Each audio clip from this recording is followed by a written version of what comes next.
रांची से लगभग 40-45 किलोमीटर बेड़ो ब्लॉक के पास स्थित खुखरा परगना, जो कि अपने में प्राकृतिक सौंदर्य के साथ साथ प्राचीन इतिहास को भी समेटे हुए है और लोगों के बीच किस्से कहानियों एवं लोक गीतों के माध्यम से यह अपने गौरवपूर्ण परंतु विस्मृत इतिहास को कह रहा है।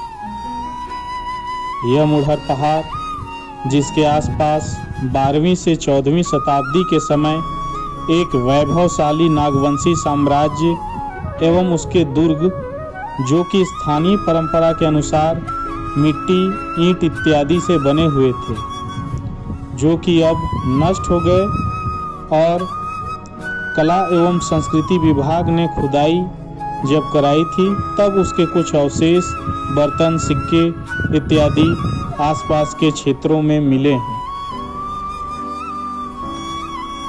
मुढ़र पहाड़ के चोटी पर इस स्थान से बलि होता है और यह बलि का जो सिर है वह सीधे यहाँ गुफा स्थित शक्ति स्थल तक लुढ़क पहुँच जाता है। इस शक्ति स्थल से थोड़ी ही नीचे एक प्राचीन शिवलिंग का पाषाण विग्रह है, जिसकी पूजा लगभग उसी कालखंड से चली आ रही है। यहाँ के स्थानीय पुजारी को गोसाई कहते हैं।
भी ले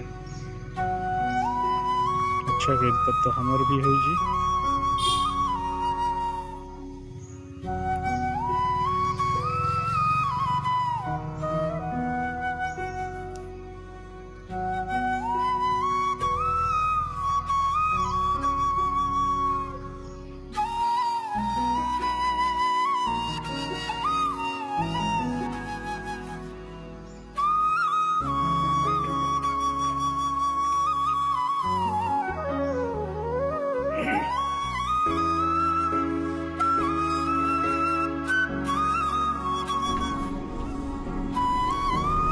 यह उस समय का बन रहा जगन्नाथ मंदिर का अवशेष है, जो किसी कारणवश पूरा नहीं हुआ और तब इस मंदिर नुमा अवशेष में एक शिवलिंग की स्थापना कर दी गई और यह शिव मंदिर के नाम से जाना जाने लगा। यह मंदिर मुढ़र पहाड़ के ठीक नीचे बना है और इसके पीछे एक तालाब है और मुढ़र पहाड़ से कुछ दूरी पर एक छोटी पहाड़ी पर स्थित एक छोटा मंदिर का अवशेष है।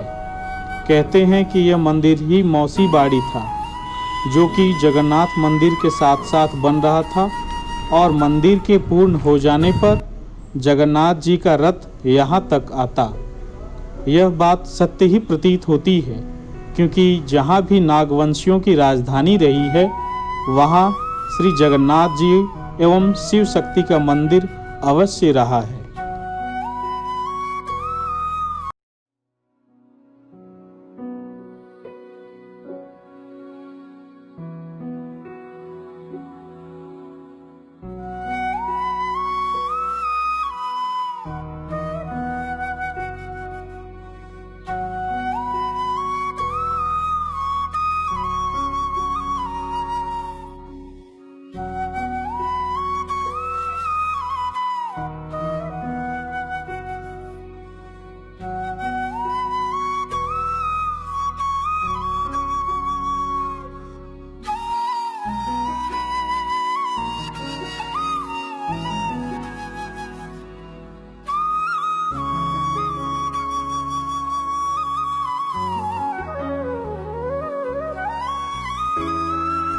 इस गढ़ के पास गांव बसा हुआ था जो अभी भी है। वहीं पर एक और पहाड़ है। यहाँ अंधेरी और उजियारी कंदराएं हैं जो बाहरी आक्रमण के समय छापामार युद्ध में उपयोगी सिद्ध होती होंगी, क्योंकि एक दरार से दूसरी दरार तक केवल स्थानीय निवासी या सैनिक ही रास्ता समझ सकते थे, जो एकदम संकरी और भूल भुलैया सरीखा है।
पहाड़ के ढलान पर स्थित यह गोलाकार गड्ढा बहुत ही रहस्यमयी है। स्थानीय लोगों के अनुसार इस गड्ढे से बहुत पहले विचित्र आवाजें और वाद्य यंत्रों की कुछ ध्वनि सुनाई पड़ती थी और उसके ऊपर चट्टान में यह कुछ लिखावट जैसा कुछ जान पड़ता है। स्थानीय निवासियों के अनुसार यह उस समय का कुछ और ही भाषा में संकेत लिखा हुआ है।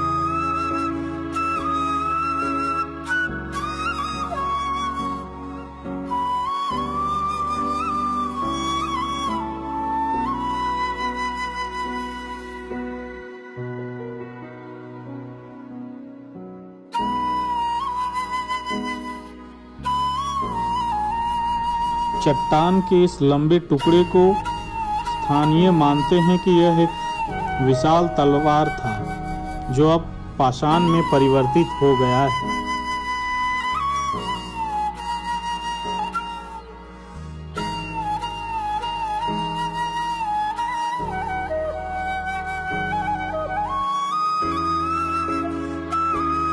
पहाड़ के इस हिस्से पर बनी यह विचित्र आकृति को लोग चांद का प्रतीक मानते हैं और लोगों में यह प्राचीन धारणा है कि इस चांद की आकृति पर कंकड़ फेंकने से बाईं ओर लगने से पुत्री और दाईं ओर लगने से पुत्र प्राप्ति होता है। यह तो एक किंवदंती है, पर ऐसा प्रतीत होता है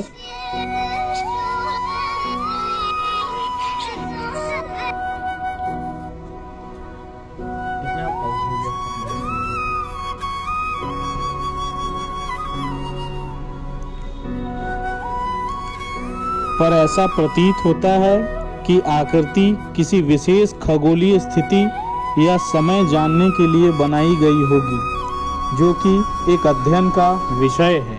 उजियारी पहाड़ के पहले एक विशाल चट्टान के ऊपर बना यह छोटा सा शिवलिंग और प्राकृतिक रूप से बना यह छोटा सा जलाशय का दृश्य बहुत ही मनोहारी है।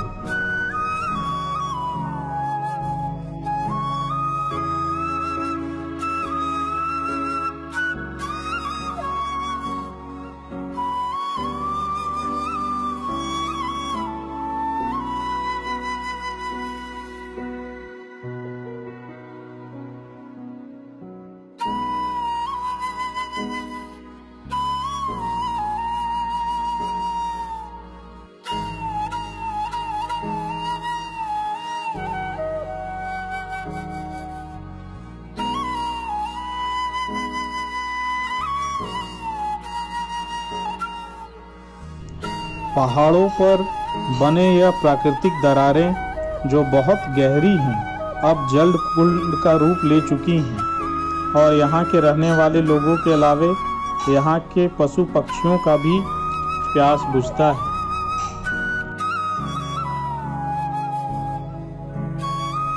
खुखरागढ़ में विक्रम संवत 1136 से विक्रम संवत 1571 तक नागवंशियों की राजधानी रही थी, यानी लगभग 435 वर्षों तक यह नागवंशियों की राजधानी बनी रही। इसी क्रम में यहाँ बहुत से आक्रमण हुए। नागवंशी राजा भीमकर्ण ने चुटिया से अपनी राजधानी हटाकर खुखरा में प्रस्थापित किया था। नाग वंशावली में इसका उल्लेख इस प्रकार है। चुटिया त्याजहि कुंवर वरा तिन्ह आए, भीमकर्ण गढ़ तहा बनाए। तीतहि रास गोष्ठिम भाई, बढ़ेउ नागवंशी समुदाय।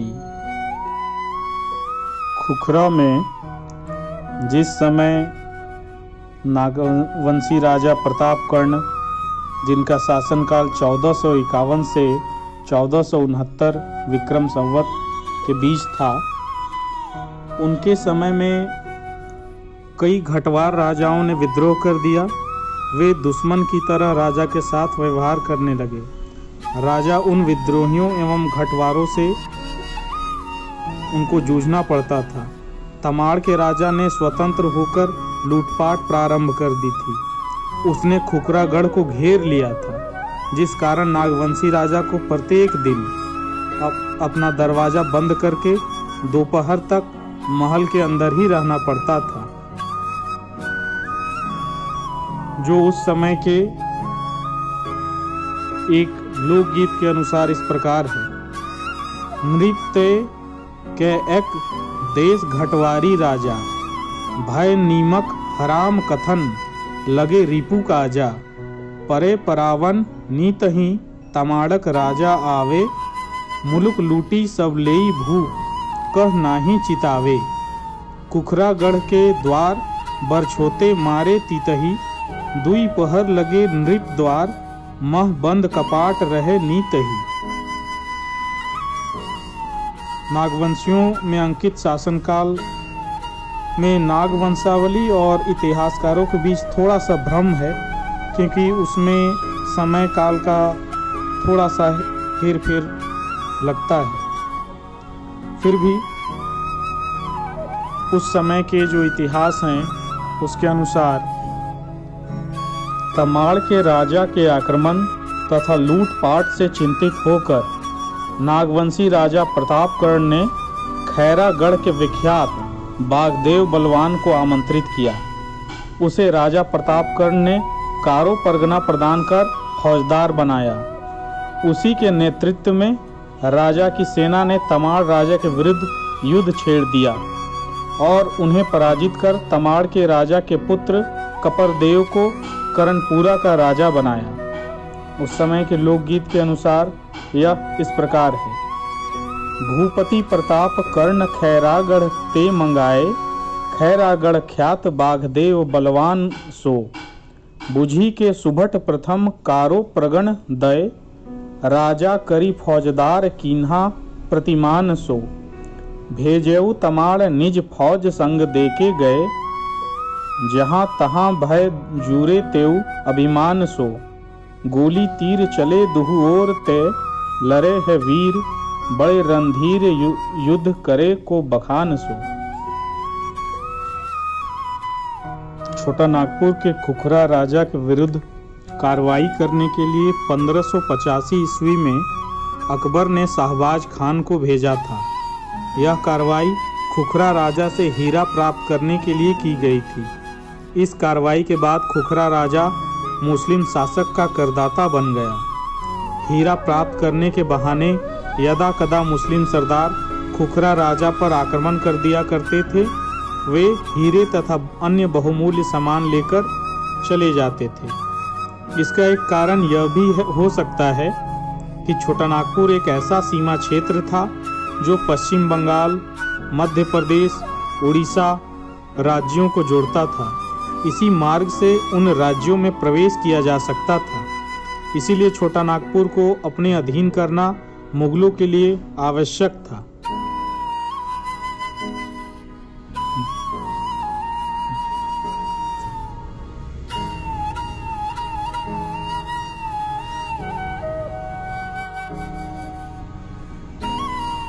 सन 1616 में शाहजहां जहांगीर ने बिहार के गवर्नर इब्राहिम खान को बड़ी सेना के साथ खुखरा के राजा दुर्जनशाल से युद्ध करने के लिए भेजा था। छोटा नागपुर के राजा ने वर्षों से कर नहीं दिया था। इस संबंध में तुजुके जहांगीरी तथा नाग वंशावली में विस्तृत उल्लेख है। तुजुके जहांगीरी के अनुसार छोटा नागपुर के जमींदार दुर्जनशाल थे। बिहार के सूबेदार खुखरा विजय के लिए हमेशा ही प्रयास किया करते थे, किंतु रास्ते की कमी तथा घने वनों के कारण वे वहां नहीं पहुंच पाते थे। यहाँ सुरक्षित घाटियों के कारण भी यहाँ के राजा सुरक्षित रहे थे। सूबेदार 2-3 हीरों का नजराना लेकर लौट जाते थे। इसी आक्रमण के समय यहाँ के राजा ने इब्राहिम से संधि के लिए हीरे भेजे। इब्राहिम उससे संतुष्ट नहीं हुआ। यहाँ के राजा जब तक सेना एकत्र करते, उसने खुखरा घाट को घेर लिया। जनश्रुतियों के अनुसार यहाँ राजा बियार खोह में अपनी माता एवं भाई एवं अन्य लोगों के साथ पकड़ लिए गए। उनके पास प्रायः सभी हीरे तथा 23 हाथी छीनकर बादशाह के पास भेज दिया गया। नाग वंशावली के अनुसार विपुल हाकमी यानी बाकी रहने के कारण विराहिम खां 2000 असवार यानी पैदल सेनाओं के साथ नागपुर पर चढ़ाई कर दी गई। युद्ध में राजा पराजित हो गए, उन्हें बंदी बना लिया गया और उन्हें 12 वर्षों तक ग्वालियर के किले में रखा गया। नागवंशावली पद 67 अध्याय 5 के अनुसार बादशाह के निकट गए दिल्ली ले या वहीं पगपय कर दे बादशाह राखेव तब तवहीं किला ग्वालियर माह भूप कह राखेव चढ़ाई 12 वर्ष प्रमाण रहे तह सोच बढ़ाई। 12 वर्षों के पश्चात असली नकली हीरा के पहचानने की निपुणता से प्रसन्न होकर बादशाह ने उन्हें अन्य कई राजाओं के साथ छोड़ दिया। हीरा नागपुर के राजा को 1628 ईस्वी में प्रतिवर्ष 6000 रुपये का कर देने के वादे पर छोड़ा गया और उनके छोड़ने के पीछे मात्र हीरे की पहचान हो यह इतिहासकार इससे एकमत नहीं है, बल्कि उनके अनुसार इसका राजनीतिक एवं आर्थिक कारण भी हो सकता है।